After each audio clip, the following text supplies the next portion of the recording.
Bien, buenos días a todos. Continuando con este ciclo de videos acerca del curso de contabilidad gubernamental bajo enfoque NICS, vamos a ver en lo que corresponde a reconocimiento. Ya anteriormente, en el módulo 1 habíamos visto un poco acerca de los hechos económicos, del estudio del principio de vengado, del criterio de caja, algunos matices como la importancia de las variaciones patrimoniales y y en el módulo 2 también habíamos visto lo referente a definición, definición justamente de los elementos conformantes de la información financiera, activo, pasivo, patrimonio, ingresos y gastos. ¿Por qué? Porque lo que busca este curso finalmente es quitarnos esa idea de que la contabilidad es solamente papeles que hay que contabilizar en el día a día, ¿no? Eso se vio en el módulo número 1 teniendo bien claro cuál es el concepto del devengado, ¿ya? Eso era el objetivo que principalmente se buscaba en el módulo 1. Ahora, en el módulo 2 vimos un poco acerca de los elementos y su definición. ¿Qué cosa era un activo, un pasivo, un patrimonio, un ingreso y un gasto? Solamente habíamos visto la definición. Finalmente, esos elementos formaban el ADN de los hechos económicos, ¿no? Si bien es cierto, nuestro interés principal en el módulo 1 era olvidarnos un poco de registrar papeles y de capturar en sí el hecho económico a través del el principio de vengado o del criterio de vengado. En el módulo 2, una vez ya tenido claro el hecho, qué cosa es un hecho económico y cómo tiene su impacto en las variaciones patrimoniales de una entidad, lo que se buscaba en el módulo 2 era definir los elementos que finalmente eran los matices de los hechos económicos. Un hecho económico tenía una forma, ¿no? De un activo, un pasivo, un patrimonio, un ingreso, un gasto. El trabajo radicaba justamente en identificar qué cosa era, ¿no? ¿Cuál de los 5 elementos tenía impregnado ese hecho económico? Ahora, en el módulo 3, lo que se busca es que una vez que tú sepas eh, cuál de los 5 elementos forma parte justamente de ese hecho económico, lo que se trata es capturar ese hecho económico a través de un activo, pasivo, patrimonio, ingreso y gasto, e, y reconocerlo o incorporarlo en los estados financieros. Por ejemplo, ¿no? Un caso sencillo. Si tú adquirías una computadora, el hecho económico en sí es que has adquirido un potencial de servicio, ¿no? Un potencial de servicio que te va a generar beneficios económicos en el futuro o un potencial de servicio en sí. Entonces, era evidente que estábamos frente a un activo. ¿Por qué? Porque ese algo que habías adquirido en el pasado, ¿sí? Te iba a traer un potencial de servicio en el futuro. Era evidente que estábamos frente a un activo, pero solamente por analizar el hecho económico en sí, ¿ah? No porque había una facturita que decía me he comprado una computadora y con eso en automático lo registro un activo, no. Evidentemente la factura sí nos servía de una ayuda, de una referencia para ver la forma del hecho económico, más no la esencia de ese hecho económico, ¿ya? Entonces, una vez que teníamos identificado este hecho económico y nos dábamos cuenta que estábamos frente a un activo, en este caso la compra de una computadora, lo siguiente era cuantificar ese hecho económico. Ya teníamos claro cuál era su ADN, en este caso era un activo, y lo que faltaba era darle un valor para que con este valor pudiéramos capturar este hecho económico y registrarlo en papel, llamado estados financieros. Y justamente en eso radica este proceso de reconocimiento, reconocer la operación. Para reconocerlo no basta con identificar el hecho económico, sino que también tienes que cuantificarle, darle un valor y con ese valor incorporarlo en los estados financieros, reconocerlo en los estados financieros, ¿sí? Reconocer los estados financieros. Ahora, eh, como ya básicamente vimos el tema de la identificación de los 5 elementos, el concepto de los 5 elementos, la definición de los 5 elementos, lo único que falta ahora es cuantificar. Al momento de cuantificar ese hecho económico, no es que cojas alguna base de medición cualquiera, ¿no? Por ejemplo, no sé, un costo histórico, un valor razonable, un valor de reposición, un valor de uso, costo amortizado, lo que fuera. No, tienes que elegir el costo que te sea más útil para que una vez que captures esa realidad económica y lo registres en tus estados financieros, en base a la utilidad de esa información tú puedas tomar decisiones. No basta simplemente con darle un costo X a ese hecho económico. Tienes que ver cuál es la mejor opción de medición que puedas asignarle justamente ese hecho económico, de tal manera que cuando tú lo incorpores en tus estados financieros, esa información incorporada te sea útil para la toma de decisiones. Porque si no cumple ese principio básico de utilidad de la información, pues mejor no lo registres. ¿Sí? Por más que sepas que es un hecho económico, si no tienes forma de medirlo fiablemente, pero a la vez que te sea útil para la toma de decisiones, la verdad que no vale la pena costearlo, ¿no? Entonces, justamente la importancia de este módulo 3 radica en eso, ¿no? En identificar formas de medición que sean útiles para la toma de decisiones. Y acá les ponía una pequeña gráfica en la cual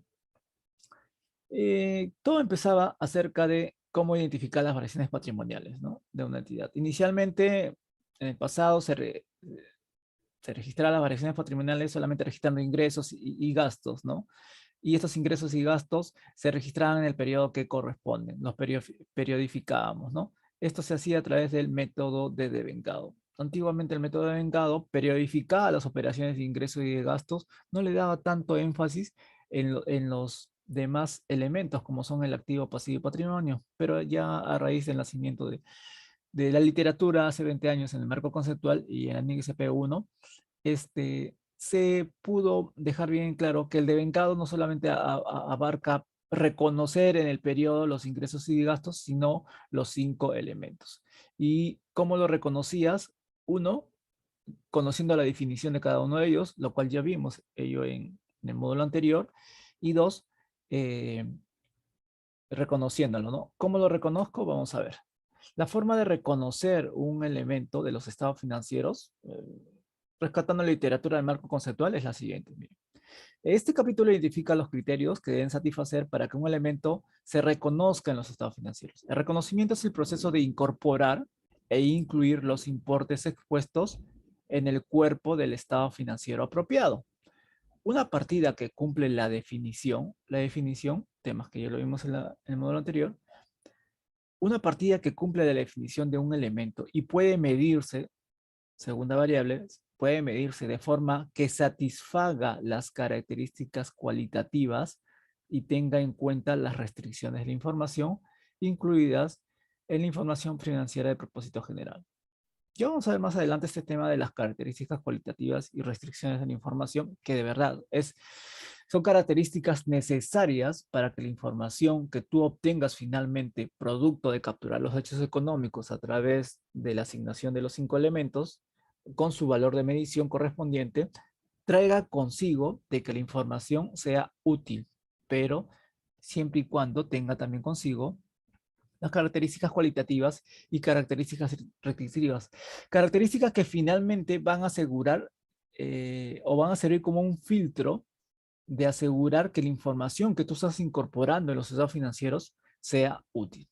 Ya, como les digo, en el módulo anterior hemos visto el tema de la definición de los elementos financieros, de los 5 elementos, y en este módulo básicamente lo que veríamos sería la medición. Pero la medición desde un punto de vista que nos sirva de utilidad para la toma de decisiones, tomando en consideración estas características, estos estándares de calidad cualitativas y restrictivas. ¿Ya? Entonces, finalmente, nuevamente para repetir, el reconocimiento es el proceso de incorporar e incluir los importes expuestos en el cuerpo de los estados financieros. Una partida que cumple la definición y pueda medirse de forma que satisfaga las características cualitativas y tenga en cuenta las restricciones de la información. ¿Ya?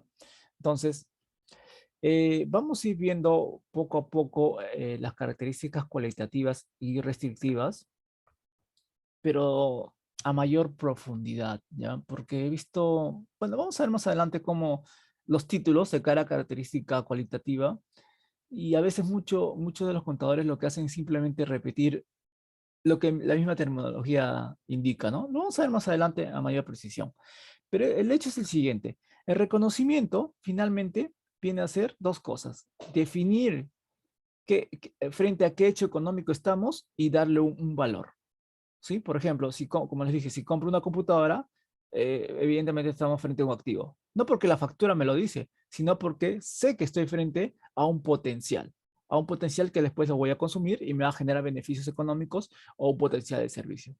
Ese potencial, evidentemente, es definido como activo. Ese hecho económico traducido en un potencial es definido como un activo. ¿Ya? Olvídense del tema de factura, por favor. No me gustaría escuchar que cada vez que pregunta qué es un activo, es no sé, una computadora. Es el dinero, ¿no? Es la cuenta por cobrar.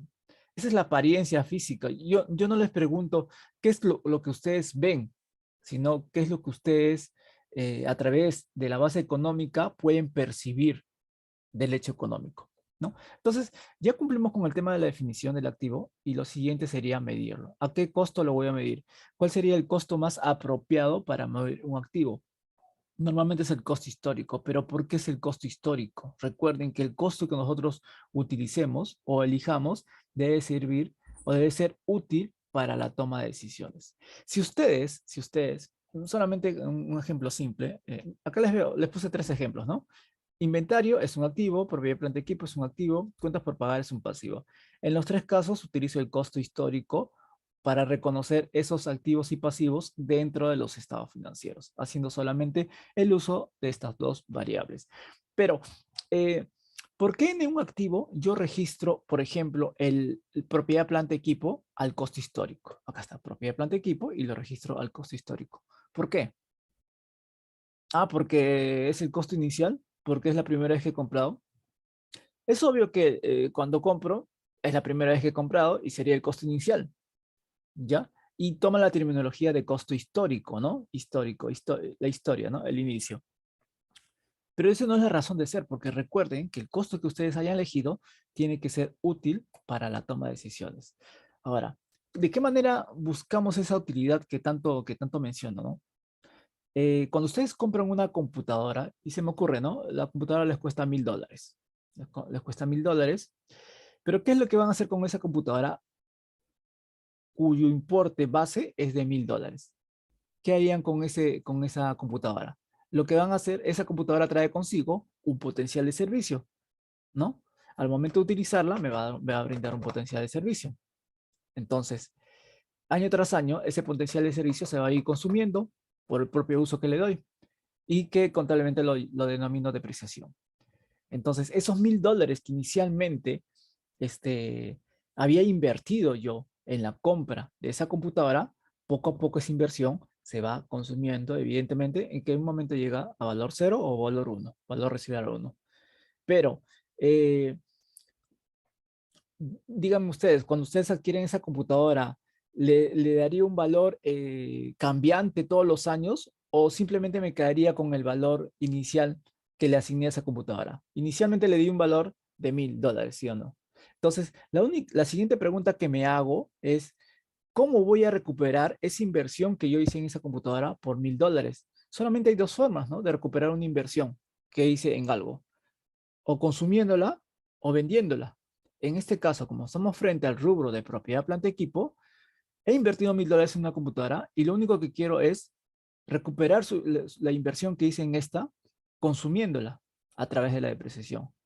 Pero su base estática, fija, siempre va a ser los $1000.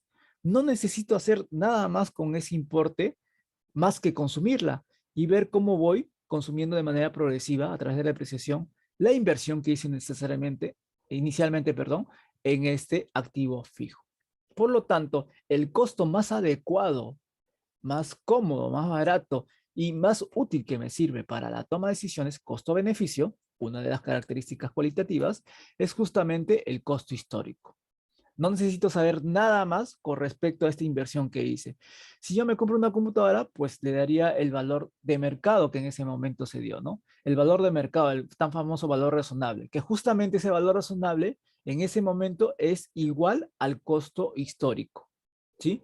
Es el costo en la cual un comprador y un vendedor estuvieron de acuerdo en una transacción y aceptaron comprar la computadora, en este caso, a los $1000. ¿Cambiaría ese valor inicial a través del tiempo? ¿Le daría un mayor valor o un menor valor?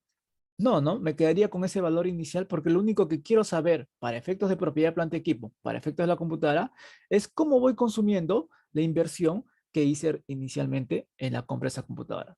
Porque lo que sé es que la única forma de recuperar la inversión en esa computadora es a través de su consumo, ¿ya? Entonces, el costo histórico es justo la medida más útil en ese momento para hacer seguimiento al consumo de esta computadora. Tal vez suene un poco trillado ese tema, pero tienen que enfocarse en el análisis eh, de qué costo están utilizando al momento de medir un hecho económico. No lo hagan por usos y costumbres, no utilicen costo histórico simplemente por usos y costumbres. Y justamente ese costo histórico, cabe la precisión, no es un costo perfecto, ¿ah? No es un costo exacto, es un costo estimado. ¿Por qué? Es un costo a valor de mercado, ¿no? Valor razonable, que justamente es igual al costo histórico, porque en ese momento el mercado te ofrecía esa computadora a $1.000, pero pudiste haberte ido a otra tienda y en otra tienda ese mismo producto te pudo haber vendido a $1.100, $1.200, o te ibas a otra tienda y te daban a $900. Finalmente esos $1.000 es un costo estimado de ese hecho económico, ¿no? De ese hecho económico y por lo tanto le hice ese valor. ¿Y cómo te avalaste de ese valor? Pues con la factura que te dio evidentemente el proveedor. Pero recuerden que la factura no es todo, solamente es una herramienta de apoyo para poder registrar la transacción o el hecho económico que estás realizando en ese momento. Bien, eso es todo con respecto a el, el tema de reconocimiento de los elementos en los estados financieros. Definición y medición basándonos, tomando en consideración características cualitativas como la utilidad, restricciones a la información, es decir, costo-beneficio. El costo-beneficio de obtener este tipo de costo histórico es creo que el más barato y el más beneficioso para saber cómo estoy recuperando mi inversión inicial que hice en este caso en la computadora. Bien, nos vemos en la siguiente clase.